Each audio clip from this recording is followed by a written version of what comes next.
Coming up in this video, we're going to take this Jungle Carbine Mark V Lee Enfield rifle and give it a makeover, and we're going to turn it from this into this. My goal with my restorations is never to restore the rifle back to its original look, but more to just restore it so it looks nicer and just overall doesn't look as tired and generally worn out as some of these Milsurp rifles do. The three products I mainly use for my restorations is first of all Perma Blue for touching up the bluing on the gun, and second of all walnut stain. I use Birchwood KC products, but there are a number of companies out there that make products like this. And the final ingredient I use is going to be boiled linseed oil to finish the stocks, and more about that later in the video. The first thing you want to do, obviously after you've checked your rifle is unloaded, is to go ahead and pull the whole rifle apart, disassemble everything, degrease everything, and get all the parts ready to be refinished. My rifle was pretty nasty inside, definitely needed a lot of cleaning, but once that part's done, the next thing you're going to want to do is focus on the stock. I use wood stripper and strip all the finish off the gun. Some people use oven cleaner. It just really depends on what product you want to use, but you definitely want to remove the old finish.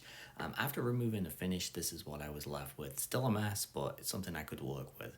The next step after this is to go ahead and steam the stock. What I do is I get a wet cloth, put it on the stock, and then use a hot iron and steam it. And what that does is it removes the more minor dents out of the gun, and it also goes ahead and removes a lot of the cosmoline out of the gun.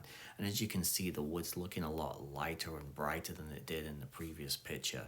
The other thing I've started to do at this stage is also refinish the metal work.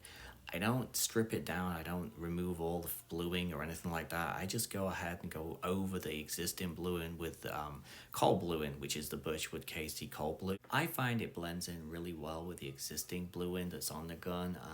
You're not looking for it to be perfect here, you're just looking for something that looks smoother and nicer and more finished.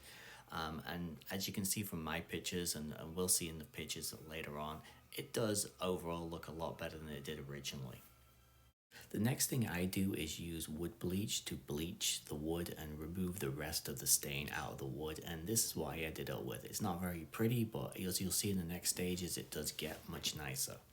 Now the next thing is to go ahead and apply the Birchwood KC wood stain to the gun. I use it neat. On the container it says to water it down. I don't really like that. To me it takes way too long and it's too thin. So I put it on, I put like several coats on it and build it up till I'm happy with the results. Once I'm happy with that, I let it sit for a couple of days to dry out, and then after that it's really just a case of using the linseed oil. What I do is I'll put a coat of linseed oil on it, I hand rub it into the gun, leave it on 20-30 minutes, and then wipe off the excess and leave it for a day, and then keep repeating that over the course of a week until it builds up a bit of a sheen where it starts to look nice. Once at that point, I just reassemble the gun. On this gun, I did obviously add a couple of things. I added a new sling, and the other thing I did is I did replace the old wore out rubber butt plate. I was able to find a replacement one online, so I did change that out. And then what I do is once a year, go ahead and add another coat of linseed oil to it. What I've found is with this boiled linseed oil I use, is it does over time take on a darker finish. And that's what you're really looking for. You want it to over time age. They say that boiled linseed oil doesn't do that, but honestly with the brand that I've used, I've found that it does, and which is good. If you have any comments on how I refinish guns, or on any ideas or things that I could do better, please feel free to put comments in the comment section. I'd love to hear back from people. As they say, my goal was never to restore this rifle to looking like new, nor was it to make it a perfectly historical accurate gun. It was just aimed at improving the overall look of the gun from the tired gun that I'd purchased online. If you enjoyed this video, please feel free to subscribe and like the video. I'd really appreciate it. Thank you so much. Bye bye.